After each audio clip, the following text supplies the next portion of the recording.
La fragilité humaine, ainsi elle-même, ne peut se concevoir que par rapport à un environnement dont la partie la plus évidente est l'environnement humain, c'est-à-dire la relation à l'autre. Les gènes qui gouvernent une partie de l'inné ne gouvernent pas un destin.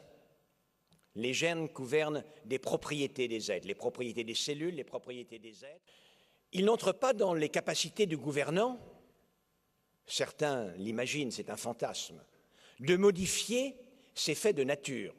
Et par conséquent, ce qu'on leur demande, c'est de créer une société aussi accueillante que possible à tous dans leur diversité. La caractéristique de la société libérale actuelle est d'avoir progressivement abandonné la notion des finalités, qui ne met qu'en avant que des moyens, dont les hommes eux-mêmes sont les moyens, n'ayant plus du tout de finalité qui les concerne particulièrement.